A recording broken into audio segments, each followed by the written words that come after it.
Dia sudah tidak kos di sini lagi. Sejak kapan, Bu? Sejak minggu lalu. Ibu tahu di mana dia pindah, Bu? Katanya sih dia pindah ke rumah tantenya. Alamatnya di mana ya, Bu?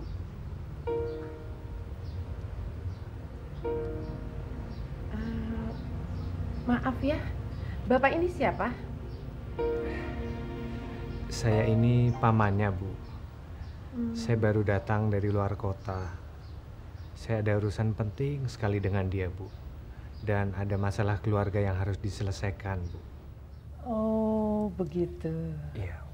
Mari, silakan duduk. Iya, terima kasih, Bu. Tapi saya yakin, Bapak bisa mencari tahu di mana Widya tinggal sekarang melalui famili-familinya. Tentu saja, Bu. Tapi akan memakan waktu terlalu lama, Bu. Maaf sekali, Pak. Saya betul-betul tidak tahu di mana Widya tinggal sekarang. Tapi kalau Bapak tidak keberatan, boleh saya minta tolong sama Bapak? Apa yang saya bisa lakukan untuk Ibu? Begini, Pak. Waktu Widya pindah dari sini, kelihatannya dia terburu-buru sekali. Sampai-sampai ada beberapa barang dan buku-bukunya yang ketinggalan. Semuanya udah saya kumpulkan, juga saya rapiin. Habis gimana ya? Kamarnya mau diisi sama penghuni baru. Ya, kalau Bapak tidak keberatan, saya mau titipkan barangnya Widya sama Bapak. Toh sewaktu-waktu Bapak bisa ketemu sama Widya. Bisa kan, Pak? Tentu, Bu. Tentu bisa, Bu. Kalau begitu, saya ambilkan dulu barangnya, Pak, ya? Iya. Baik.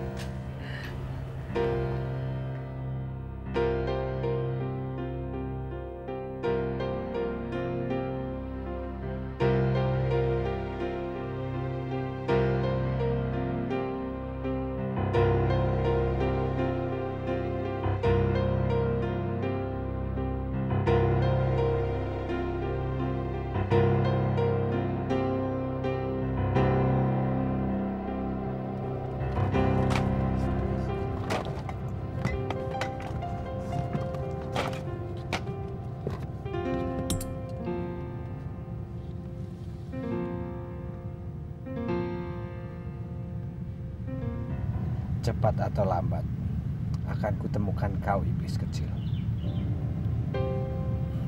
Apapun yang kau curi dariku, akan kudapatkan kembali.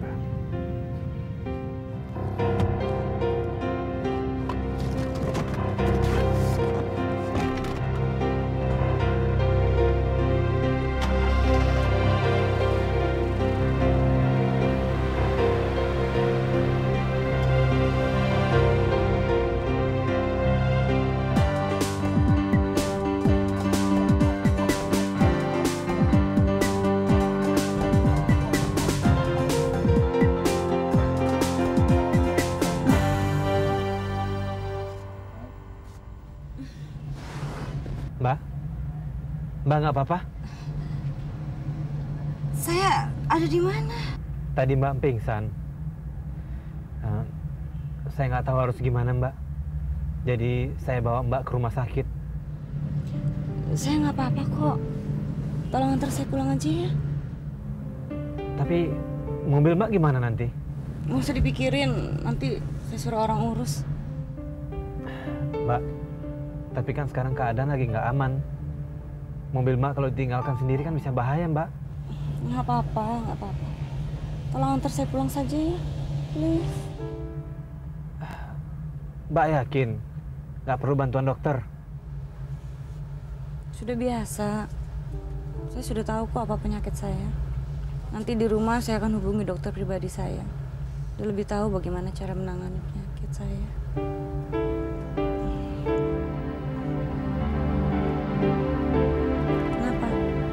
Keberatan mengantar saya pulang? Enggak, Mbak. Karena saya telah menabrak mobil Anda? Enggak, sama sekali enggak. Justru saya merasa nggak enak. Sudah marah-marah dan emosi sama... Novi, Panggil saja saya Novi. Guntur.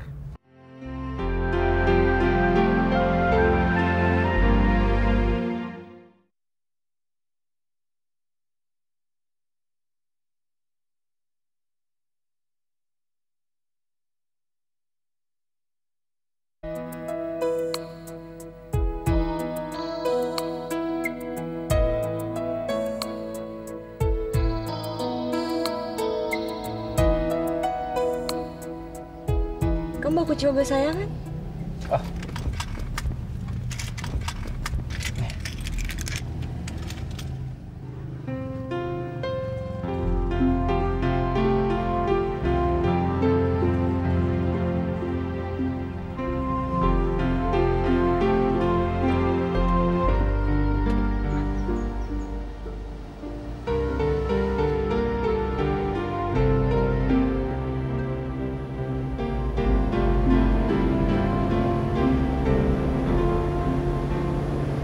Saya benar-benar sendirian tinggal di rumah ini. Di rumah sebesar ini nggak ada satpam, supir atau pembantu. Pembantu cuma datang 3 hari sekali untuk beres-beres, mencuci baju. Kok aneh? Memang zaman sekarang kan banyak orang aneh. Kamu turun sebentar.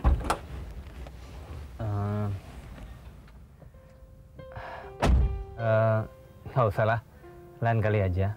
Bener, meskipun nggak ada pembantu, tapi saya bisa kok bikin teh atau kopi untuk kamu. Saya percaya, tapi saya harus pulang, harus nganterin popok buat anak saya. Oh, kamu punya anak? Oh, kalau gitu sampaikan terima kasih dan salam saya untuk anak istri kamu ya. Saya hanya punya anak, istri saya sudah meninggal. Maaf. Nggak apa-apa. Saya permisi ya. Maafkan atas kejadian tadi kalau saya emosi. Saya juga minta maaf. Seharusnya saya tidak nekat menyetir. Tapi tadi obat saya habis. Jadi saya pikir saya mau pergi ke apotek sebentar untuk beli obat. Nggak taunya malah nabrak mobil kamu. Nggak apa-apa. Hati-hati ya.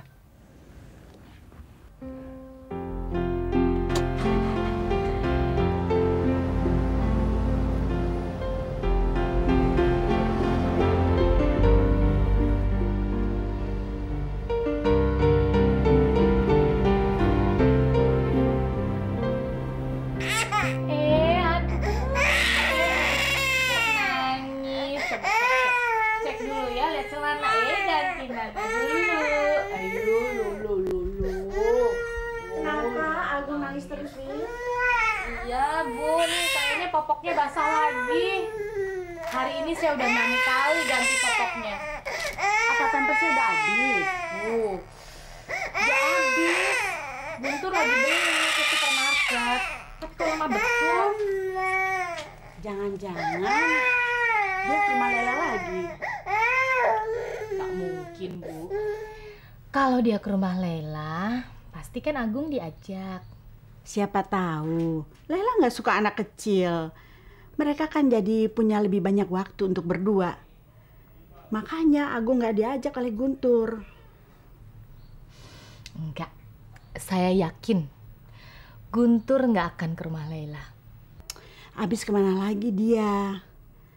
Masa cuma beli pampers saja sampai 2 jam lebih?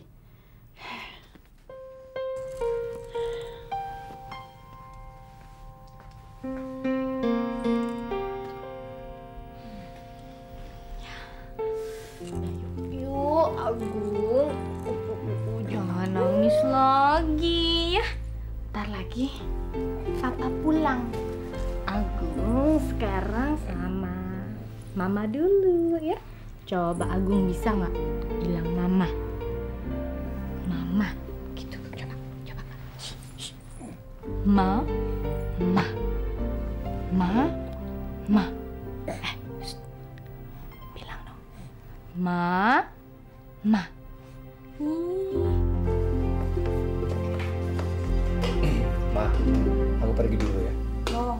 dulu. Nggak usah, Ma. Aku buru-buru sekali. Buru-buru kemana? Aku ada janjian orang. Ini kan jam makan siang, Pak. Semua orang pasti lagi makan. Kenapa Papa nggak makan dulu? Udah gitu Papa baru pergi. Akhir-akhir ini kan Papa udah jarang sekali makan di rumah. Ma, kita kan semua tahu kalau kita lagi susah. Untuk itu aku harus kerja keras, Ma. Untuk membenahi bisnis kita yang sedang berantakan ini. Ya, cari tambahan penghasilan lah, Ma. Ngobiek kanan kiri. Aku ngerti. Tapi sejauh ini yang aku lihat, Papa itu cuma sibuk pergi. Ngobiek apa aku nggak tahu. Pergi meeting sama siapa, aku nggak pernah dikasih tahu. Pergi kemana juga nggak pernah ngasih tahu. Aku merasa ada sesuatu yang Papa rahasiakan dari aku. Tolong deh, Ma. Untuk saat ini aku hanya butuh pengertian dan dorongan dari Mama. Bukan malah dimarahi dan dicurigai begini dong, Ma. Siapa yang marah? Kalaupun curiga, aku rasa itu sewajarnya kok. Oke deh, Ma. Kalau begitu, aku pergi dulu. Pak. Pak.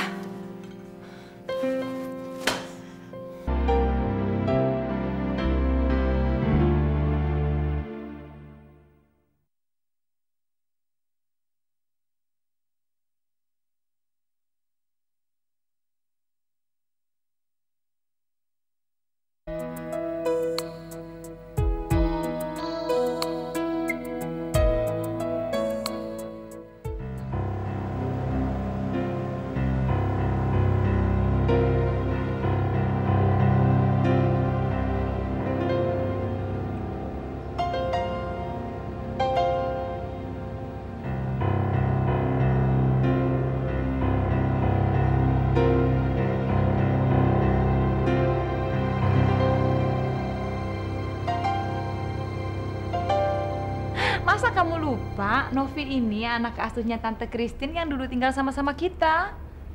Maaf Non, dulu kan rambutnya panjang, sekarang pendek. Jadi saya nggak ngenalin. Maaf Non, saya ke belakang dulu.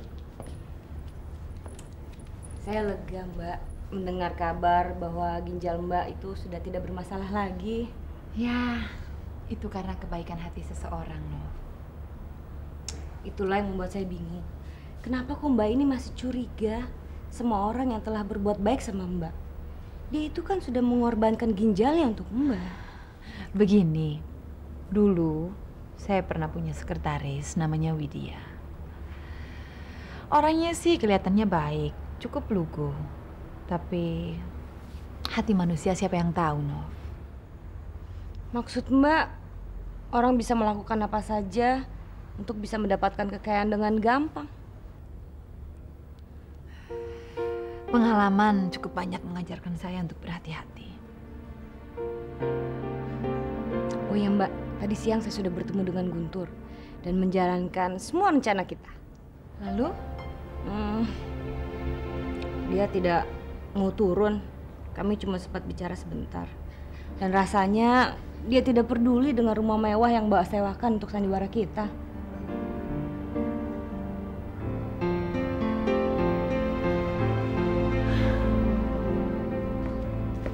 Silakan diminum, Mbak. Terima kasih, Nam. Mbak Novi yang cantik ini sekarang pasti sudah punya pacar ya? Atau malahan sudah kawin? Saya baru tunangan kok, Nam. Baguslah Mbak, kalau sudah ada yang berkenan di hati dan yang betul-betul menyayangi dengan tulus, tunggu apa lagi Mbak? Kalau terlalu lama menunggukan dan terlalu banyak mendengarkan omongan orang, nanti malah bisa runyam. Sekalian dong, Nam. Kuenya dikeluarkan juga untuk Novi ya. Baik, Non. Nov, saya ingin kamu terus mendekati Guntur. Pertama, saya ingin tahu hubungan dia sejauh mana dengan Widya. Kedua, saya juga mau tahu apa dia akan tertarik sama kamu. Dan kalau nanti dia tertarik sama saya, gimana, Mbak? Artinya dugaan saya benar. Dia cuma menginginkan perempuan kaya dan menguasai kekayaan istrinya.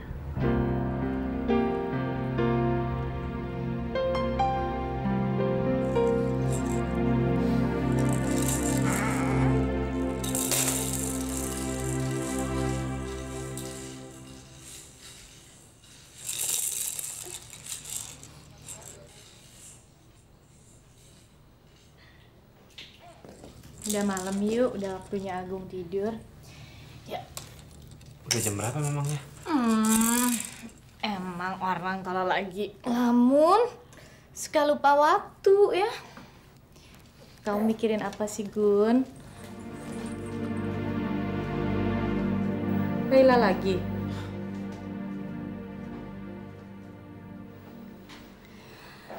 Lalu apa? Soal kerjaan? Ya, macam-macam lah. Ya, soal pekerjaanku, masa depan anak aku. Ya, pokoknya semualah. Kalau soal kerjaan kamu gak usah pusing, Gun.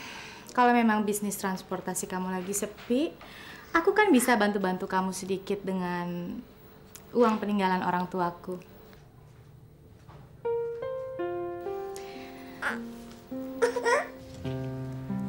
Kalau soal masa depan Agung, kamu gak usah pusing. Yang dibutuhkan Agung sekarang sederhana aja kok. Dia cuma butuh seorang ibu. Sebuah keluarga yang utuh.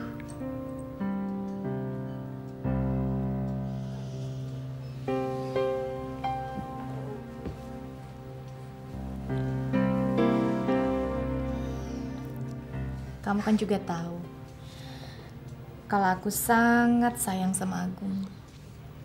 Dan aku juga akan melakukan apa saja supaya membuat kamu senang. Kamu tenang. Aku...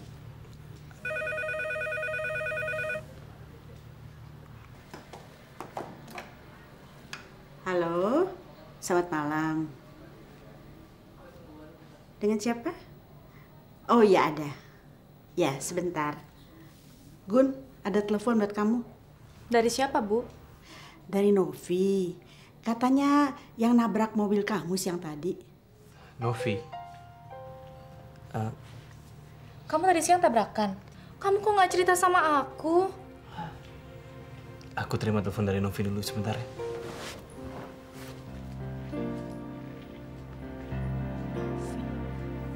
Halo? Halo, Guntur. Iya? Sorry ya, saya telepon malam-malam gini. Ganggu nggak? Nggak apa-apa. Kamu tahu dari mana nomor telepon saya? Oh, kebetulan tadi saya baca stiker perusahaan transportasi kamu yang ada di belakang kaca mobil. Terus saya tanya 108 penerangan. Nggak apa-apa kan? Nggak apa-apa kok. Ada dua hal yang saya pengen bicarakan sama kamu. Pertama, saya tetap mau ganti rugi biaya perbaikan mobil kamu untuk menebus kesalahan saya. Oke? Soal itu nggak usah dipikirkan. Kerusakannya nggak seberapa kok. Lalu yang kedua apa lagi? Kedua, saya minta tolong kamu. Tolong ambilkan mobil saya besok ya. Maksud kamu mobil yang tadi siang nyerempet saya itu masih kamu tinggal di jalanan? Iya. Waduh. Saya pikir kamu udah kirim orang buat ambil mobil itu. Mobil bagus gitu kamu tinggal di pinggir jalan.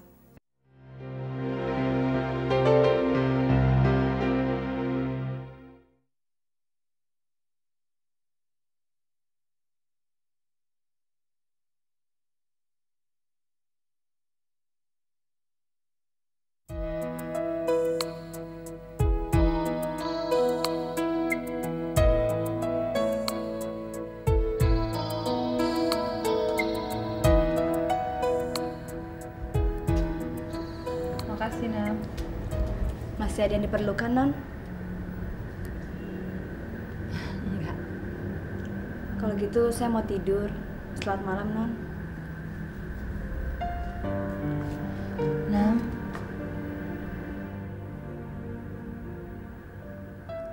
ada yang ingin kamu utarakan ke saya?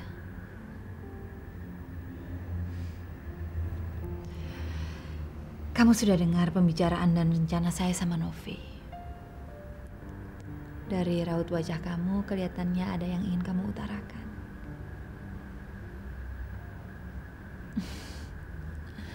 Nam, kamu itu udah saya anggap seperti keluarga saya sendiri. Kadang-kadang saya juga perlu nasihat dan pendapat dari kamu. Kamu kan tahu, kamu lebih pengalaman daripada saya. Maaf Non, bukannya saya mau lancang. Cuma rasanya saya kasihan kalau melihat Non Lela mempermainkan Mas Guntur. Mempermainkan? Iya.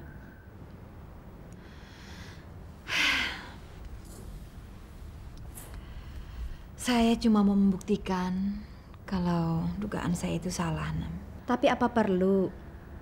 Kalau Mas Guntur tahu, dia pasti akan kecewa dan merasa dipermainkan. Apakah ketulusan orang harus diuji segala? Saya rasa tuduhan Non saja sudah cukup membuat Mas Guntur sakit hati dan kecewa.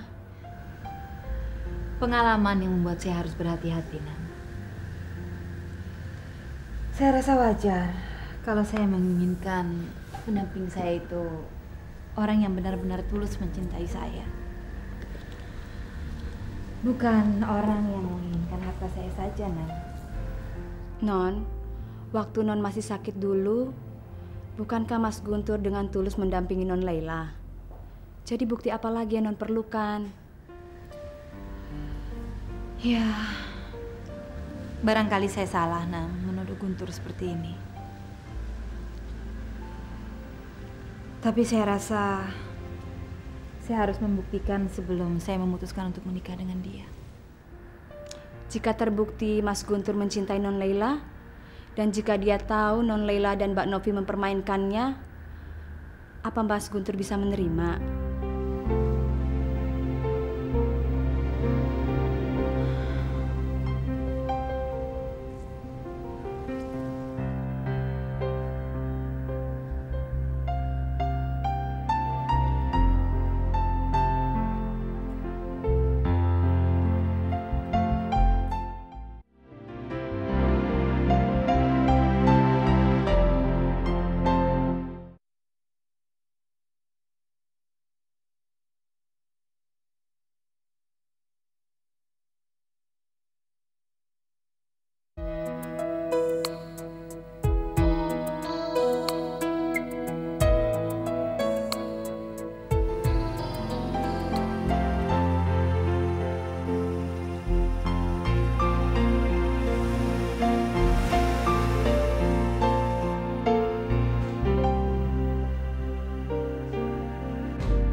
Ini kunci mobilnya, Mbak.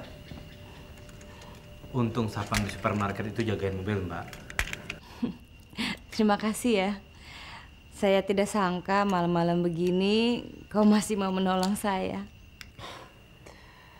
Kita hidup kan harus saling tolong-menolong, Mbak. Di zaman sekarang ini, manusia seperti kamu sudah langka loh.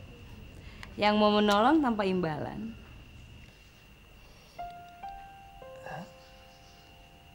Sebaiknya saya pulang dulu. Jangan. Please, saya mohon setidak-tidaknya kamu mengizinkan saya mengundang kamu masuk. Kita minum-minum dan makan kue. Sebagai ungkapan rasa terima kasih saya pada kamu. Gak usah. Saya nggak perlu itu. Saya senang kok bisa nolong Mbak. Tapi kalau kamu mau masuk dulu, saya akan lebih lega. Saya tidak akan merasa berhutang budi lagi. Ini sudah malam. Dan kali aja saya mampir ya. Janji? Janji. Sungguh. Iya, kapan-kapan. Kapan? Iya, kapan-kapan. Itu sih bukan janji, tapi basa-basi. Apa perut kamu masih sakit? Sudah diperiksa ke dokter? Dokter bilang satu-satunya obat yang bisa menyembuhkan penyakit saya adalah saya tidak boleh stres. Iya, kalau saya sekilas melihat kehidupan Mbak, saya rasa nggak ada yang bisa membuat Mbak stres. Apa yang kamu lihat tidak sama dengan apa yang saya rasakan. Kamu lihat rumah mewah, mobil bagus, tapi tanpa keluarga, teman, atau sahabat, itu semua tidak ada artinya. Semua yang saya miliki gak ada artinya. Karena yang saya inginkan bukan kekayaan, tapi kebahagiaan. Punya orang yang menyayangi, menemani.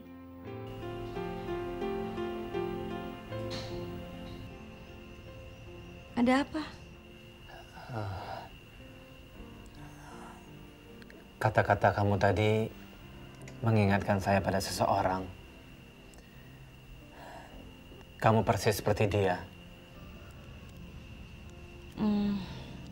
Kalau kamu ingat pada seseorang, dia pasti punya arti khusus untuk kamu. Bagi saya iya. Tapi bagi dia, saya bukan siapa-siapa.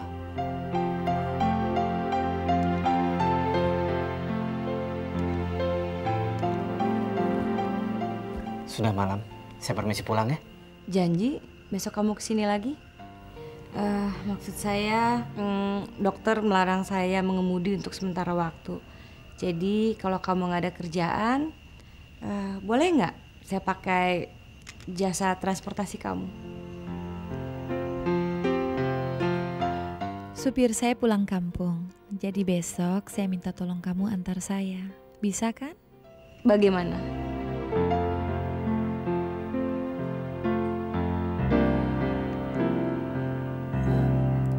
Saya permisi dulu. Sampai besok.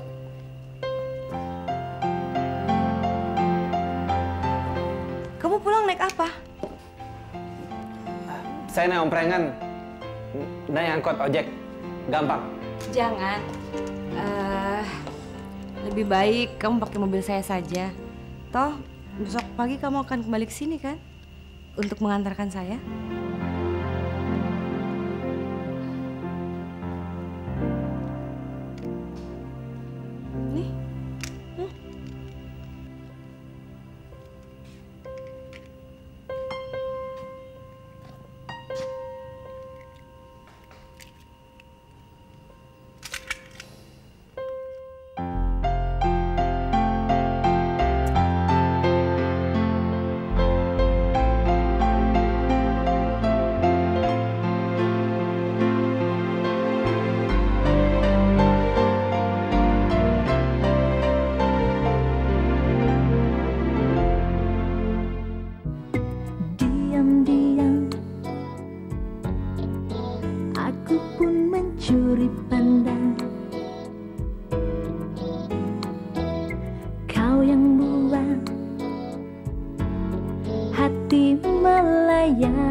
Tertundukku membelai angan.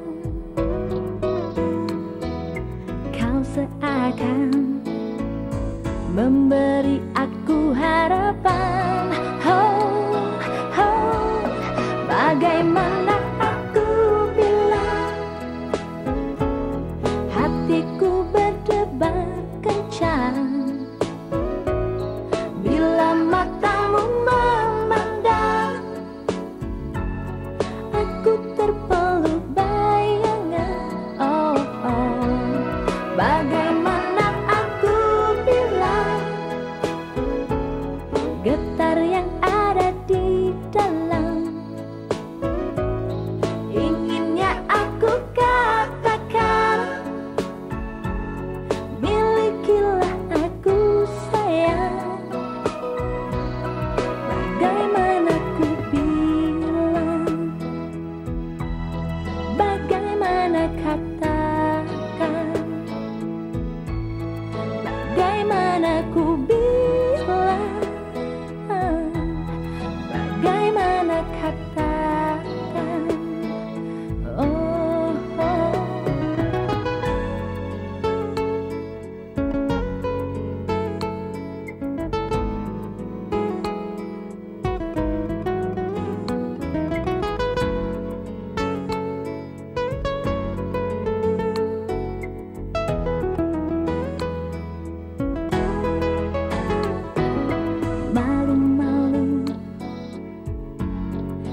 tundukku membelai angan. Kau seakan memberi aku harapan. Oh, oh, bagaimana aku bilang hatiku